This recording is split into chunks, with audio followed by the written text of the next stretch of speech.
जय हिंद दोस्तों, नमस्कार। बात कर लेते हैं आज की अभी की दिन भर की सारी बड़ी खबरों की, जहां सबसे पहले आपको बताएंगे दोस्तों जिस चीज का अंदेशा था वही होने वाला है। जी हां, मिस्टर ट्रंप और शहबाज शरीफ की होने वाली है मुलाकात। साथ में रहने वाले हैं आसिम मुनीर। जी हां दोस्तों, बताएंगे अब नया कौन सा खेला खेलने वाले हैं ये दोनों मिलकर। कैसे ट्रंप और शहबाज आपस में कहने वाले हैं कि तुम हमारे लिए काम करो, हम तुम्हारे लिए काम करेंगे। लेकिन इसके पीछे इनका क्या मकसद रहने वाला है दोस्तों, सबसे पहले आपको बताएंगे। इसी बीच बताएंगे जैश के कमांडर ने भरे मंच से कबूला की ऑपरेशन सिंदूर में टुकड़े टुकड़े हो गया था मसूद अजहर का परिवार। जी हां, पाकिस्तान में जैश ए मोहम्मद के नंबर 2 इलियास कश्मीरी ने पूरी कुंडली खोल दी दोस्तों। ऐसे में आपको बताएंगे ये भारत के लिए बहुत बड़ा जैकपॉट हाथ लगा है। कैसे जानकर आप भी जाएंगे चौंक। तो दोस्तों उधर बताएंगे दिल्ली में चल रहा है भारत अमेरिका के बीच व्यापार वार्ता, वो भी बंद कमरे में। तो वहीं नेपाल में बवाल देखकर दोस्तों आनन फानन में हिंदुओं के ढाकेश्वरी मंदिर पहुंचे मोहम्मद यूनुस। जी हां, बांग्लादेश से बड़ी खबर। तो उधर आपको बताएंगे कांग्रेसी नेता ने क्यों कहा कि प्रधानमंत्री नरेंद्र मोदी जी दे देंगे इस्तीफा, वो भी उनके जन्मदिन से एक दिन पहले। एक से एक बेहतरीन खबर आपको बताने वाले हैं, बस आप वीडियो के लास्ट तक बने रहेगा। और खबरों में आगे बढ़ने से पहले दोस्तों, अगर आप भी मानते हैं भारत के दुश्मन पड़ोसी कितनी भी चालें चलने भारत को लेकर वो भारत का बाल तक बांका नहीं कर सकते, तो इस वीडियो को लाइक करके चैनल को सब्सक्राइब करके बेल आइकन दबा के कमेंट में जय हिंद के साथ साथ happy birthday PM Modi ji जरूर कह दीजिएगा दोस्तों। अब बात कर लेते हैं पहली सबसे बड़ी खबर की, जहां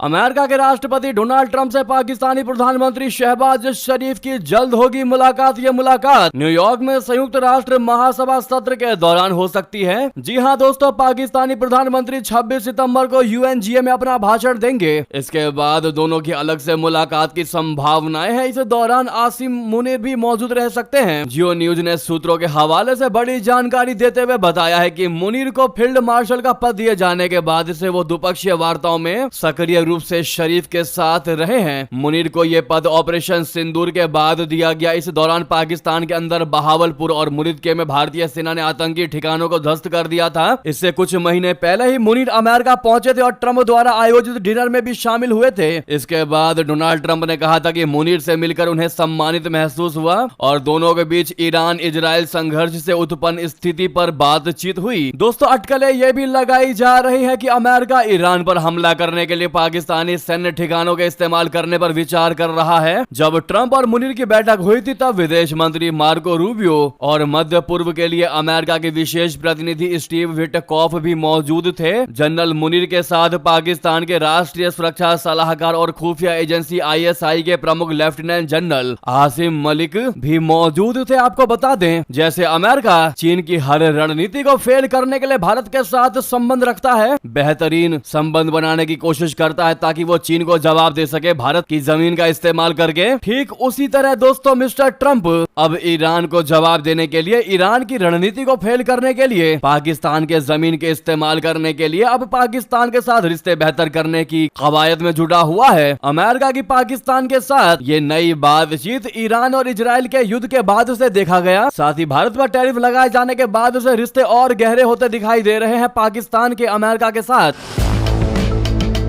वहीं दोस्तों अब आप इतना तो समझ गए होंगे कि अगर अमेरिका पाकिस्तान के साथ रिश्ते बेहतरीन करने की कोशिश कर रहा है तो कहीं ना कहीं पाकिस्तान को भी अमेरिका से कोई ना कोई इंटरेस्ट जरूर होगा। और वो इंटरेस्ट आप समझ पा रहे होंगे दोस्तों, जो नहीं समझे बता दें। ट्रंप और पाकिस्तान के प्रधानमंत्री शहबाज शरीफ की मुलाकात से भारत पर गहरा प्रभाव पड़ सकता है दोस्तों। भारत को यह डर होगा कि अमेरिका का पाकिस्तान के करीब जाने से पाकिस्तान और अधिक हिम्मतदार हो जाएगा, यानी कि पाकिस्तान अपने आप को अंतर्राष्ट्रीय लेवल पर और ज्यादा मजबूत स्ट्रॉन्ग महसूस करेगा और वो कश्मीर जैसे मुद्दों पर भारत के खिलाफ अधिक आक्रामक रुख अपना सकता है। वो भारत को इस बात के लिए चिंता में डालेगा कि पाकिस्तान अमेरिकी समर्थन के बल पर आतंकवादी गतिविधियों को और बढ़ावा दे सकता है। हालांकि पाकिस्तान ये सब हाइपोथेटिकल सोच के साथ भारत को घेरने की कोशिश करेगा, लेकिन रियलिटी भारत को अच्छे से पता है। लेकिन फिर भी अमेरिका के राष्ट्रपति ट्रंप से बात करने के बाद शहबाज शरीफ को ये लगेगा कि वो भी पावरफुल कंट्रीज के साथ बात करके पावरफुल हो गया है। ट्रंप के साथ फिर एक बार दोस्तों वो कश्मीर का का मुद्दा उठा सकता है। और अगर ट्रंप कश्मीर मुद्दे पर कोई बयान जारी करता है पब्लिकली, तो भारत अमेरिका के बीच फिर रिश्ते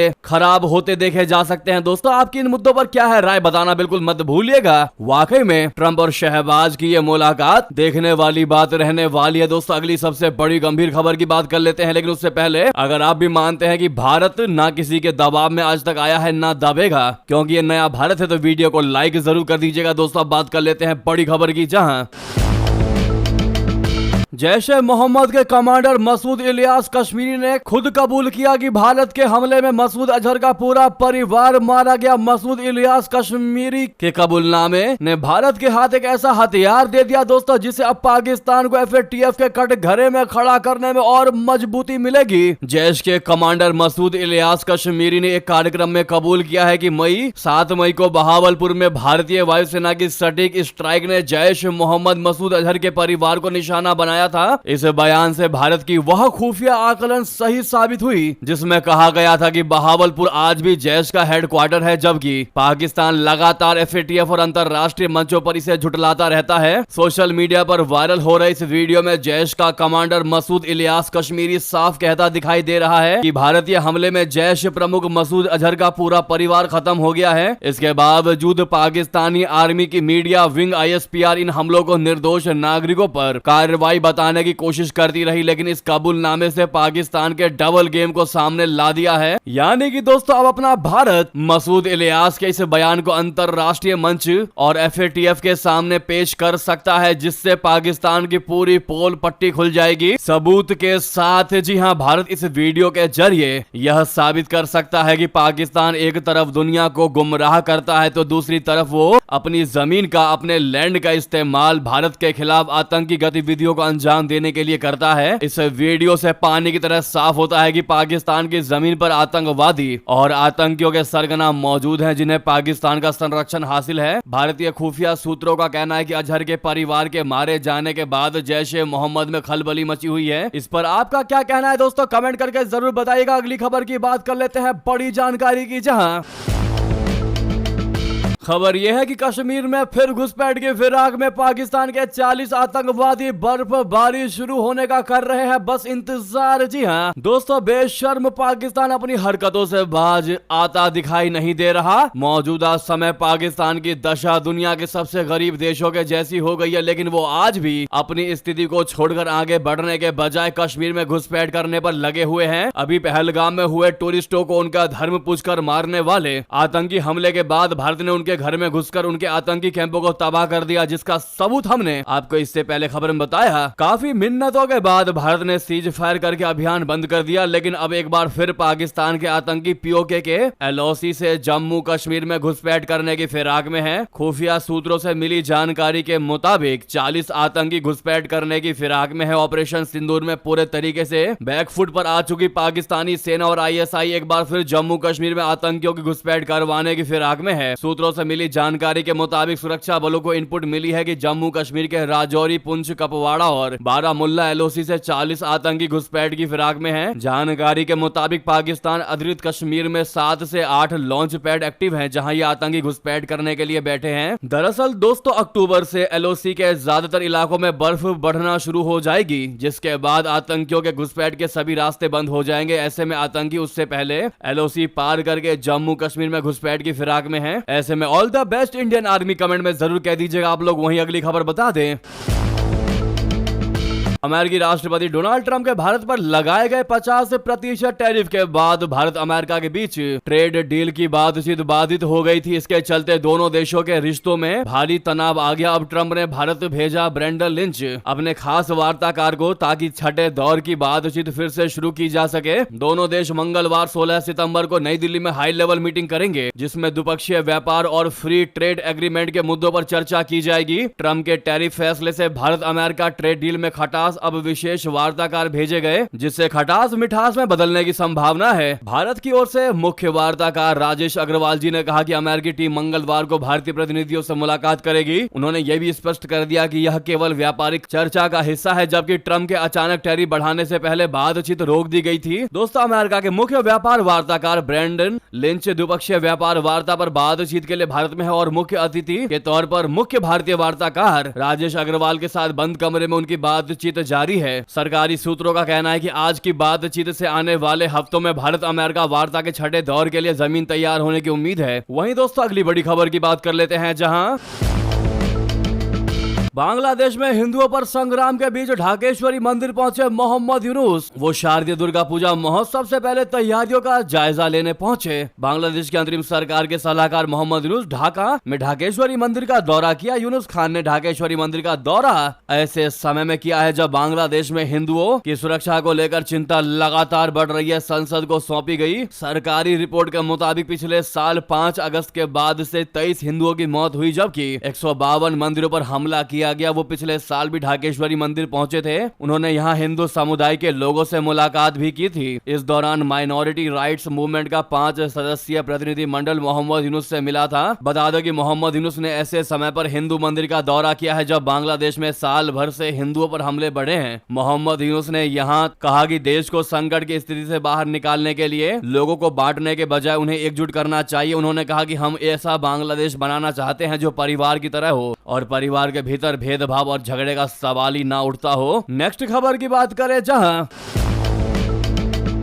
कतर पर अटैक को लेकर इजरायली अधिकारियों ने किया चौंकाने वाला दावा। अमेरिकी राष्ट्रपति ट्रंप ने सोमवार को व्हाइट हाउस में पत्रकारों से बात करते हुए कहा कि कतर पर हमले से पहले उनको कोई जानकारी नहीं दी गई थी। उन्होंने कहा कि इजरायल के प्रधानमंत्री नेतन्याहू ने बीते मंगलवार को कतर पर हमले से पहले उन्हें कुछ नहीं बताया था, लेकिन इजरायल के अधिकारियों ने ट्रंप के इस दावे को खारिज कर दिया। इजरायली अधिकारियों ने कहा है कि ट्रंप को प्रधानमंत्री नेतन्याहू ने सारी जानकारी बता दी थी कि कतर में हमास के नेताओं पर एयर स्ट्राइक की जाएगी। इन्वेस्टिगेटिव न्यूज वेबसाइट एक्सियोस ने ट्रंप का दावा सामने आते ही इजरायल के कई अधिकारियों से संपर्क किया और सच्चाई जाननी चाहिए। अधिकारियों ने बताया कि नेतन्याहू ने कतर पर एयर स्ट्राइक से पहले ट्रंप को इसकी जानकारी दे दी थी। ऐसे में सबसे बड़ा सवाल यह है कि जब इजरायली प्रधानमंत्री नेतन्याहू ने ट्रंप को सारी जानकारी हमला करने से पहले दिया था, तो फिर ट्रंप ने झूठ क्यों बोला? क्या इसका 2 आंसर हो सकते हैं। पहला तो ये कि डोनाल्ड ट्रंप खुद चाहते थे कि कतर पर हमला हो और दुनिया में आग लगे, और दूसरा इसका जवाब यानी आंसर ये हो सकता है जो आप सभी को पता है कि अगर ट्रंप झूठ नहीं बोलेंगे तो दुनिया को कैसे पता चलेगा कि अमेरिका से बड़ा दोगला देश कोई नहीं है। आपको क्या लगता है दोस्तों, क्या है इसका सटीक जवाब? जरूर कमेंट में लिखकर बताइएगा। इतना ही नहीं दोस्तों, इजरायल के खिलाफ 55 मुस्लिम देश एक साथ आए, लेकिन कतर के ही 2 पड़ोसियों ने कर दिया कतर के साथ बहुत बड़ा खेला। बता दें, कतर की राजधानी दोहा में सोमवार को बुलाए गए अरब लीग और ऑर्गेनाइजेशन ऑफ इस्लामिक कॉर्पोरेशन बोले तो OIC के संयुक्त आपातकालीन सम्मेलन में 55 मुस्लिम देशों के नेता एकजुट होकर इजराइल की हालिया कार्रवाई की निंदा करते नजर आए। बैठक में पाकिस्तान, तुर्की, अजरबैजान और सऊदी अरब जैसे बड़े खिलाड़ी शामिल हुए। सभी ने मिलकर इजराइल पर हमले का आरोप लगाया और कतर के साथ एकजुटता जताई। लेकिन इस ऐतिहासिक बैठक में कतर के 2 अहम पड़ोसी देशों बोले तो UAE और बहरीन की ठंडी प्रतिक्रिया ने सबको चौंका दिया। जहां पाकिस्तान, तुर्की, सऊदी अरब और मलेशिया जैसे देशों ने मंच से खुलकर कतर का समर्थन किया, वहीं UAE और बहरीन ने अपने सर्वोच्च नेताओं को भेजने के बजाय सिर्फ मामूली प्रतिनिधि भेजे। पड़ोसी होने के बावजूद उनकी ये दूरी कतर के लिए एक बहुत बड़ा झटका है दोस्तों। अब आप कहेंगे अगर ऐसा किया तो किया क्यों? दरअसल इजराइल के साथ अब्राहम समझौते के बाद से दोनों देशों के रिश्ते खुले तौर पर सामान्य हो चुके हैं। ऐसे में वे इजराइल के खिलाफ खुलकर खड़े होने से बचते दिखाई दे रहे हैं। कतर लंबे समय से खुद को क्षेत्रीय राजनीति में मुस्लिम दुनिया का मजबूत चेहरा बताने की कोशिश करता आया है, लेकिन अपने ही पड़ोसियों का आधा अधूरा समर्थन उसकी छवि को धक्का पहुंचा सकता है। दोस्तों, ये हमने आपको बताया जो हमें लगता है। आप क्या समझ पाते हैं दोस्तों, जरूर कमेंट कीजिएगा। आपसे रिक्वेस्ट है दोस्तों, अभी तक वीडियो को लाइक नहीं किया तो लाइक का बटन दबा दीजिएगा। नेक्स्ट खबर की बात करते हैं, जहां आखिर कांग्रेसी नेता ने प्रधानमंत्री नरेंद्र मोदी जी के जन्मदिन से पहले क्यों दिया ऐसा बयान कि प्रधानमंत्री मोदी दे देंगे इस्तीफा? दरअसल जैसा कि आप सभी को पता है दोस्तों, आज रात 12 बजे के बाद से प्रधानमंत्री नरेंद्र मोदी जी का 75वां जन्मदिन शुरू हो जाएगा। यानी मोदी जी 17 सितंबर को अपना 75वां जन्मदिन मनाएंगे। प्रधानमंत्री नरेंद्र मोदी जी के जन्मदिन से पहले कांग्रेसी नेता उदित राज ने बहुत बड़ा बयान दे दिया। उदित राज ने कहा कि प्रधानमंत्री नरेंद्र मोदी जी 17 सितंबर को अपने 75वें जन्मदिन के मौके पर इस्तीफा दे देंगे। उदित राज ने प्रधानमंत्री नरेंद्र मोदी जी के जन्मदिन को लेकर कहा कि उम्मीद है कि प्रधानमंत्री मोदी जी कल इस्तीफा दे देंगे, क्योंकि 75 साल पूरे हो गए हैं। सही आयु सीमा उन्होंने अन्य नेताओं के लिए निर्धारित की थी। पिछले कुछ वर्षों में विपक्ष लगातार प्रधानमंत्री मोदी जी के रिटायरमेंट को लेकर निशाना साधता रहा है, जिसे 2019 के चुनाव से पहले केंद्रीय मंत्री अमित शाह की उस टिप्पणी से बल मिला है, जिसमें उन्होंने कहा था कि पार्टी 75 वर्ष से अधिक उम्र के उम्मीदवारों को मैदान में नहीं उतारेगी। हालांकि इसी के बाद अब जहां कांग्रेस 75 साल की उम्र में पीएम के रिटायरमेंट की बात कर रही है, वहीं दूसरी तरफ जुलाई में आरएसएस प्रमुख मोहन भागवत ने कहा था कि जब आप 75 वर्ष के हो जाते हैं तो इसका मतलब है कि आपको अब रुक जाना चाहिए। उनके इसी बयान को लेकर निशाना साधा जाता है। हालांकि अगस्त में मोहन भागवत ने इस बात को साफ भी कर चुके हैं। उन्होंने कह दिया कि मैंने कभी किसी को नहीं कहा कि 75 साल में रिटायर हो जाना चाहिए। ऐसे में इस कांग्रेसी नेता उदित राज के बयान पर आपकी क्या राय है दोस्तों? पीएम मोदी के इस्तीफे को लेकर जो इन्होंने ये बयान दिया है, आप लोग जवाब देना बिल्कुल मत भूलिएगा, भारी मात्रा में जवाब दीजिएगा। और जाते जाते कमेंट में happy birthday PM Modi ji जरूर कहिएगा दोस्तों। अगर आपने शुरू में नहीं लिखा तो जरूर लिख दीजिएगा, ताकि आप लोगों की ब्लेसिंग्स काम आती रहे। इसी बीच दोस्तों, ये थी की सारी बड़ी खबरें। आपको खबर कैसी लगी बताते हुए वीडियो को लाइक करके, चैनल को सब्सक्राइब करके, बेल आइकन दबा के कमेंट में जय हिंद कह दीजिएगा। बहुत बहुत धन्यवाद, बहुत बहुत आभार। जय हिंद, जय भारत।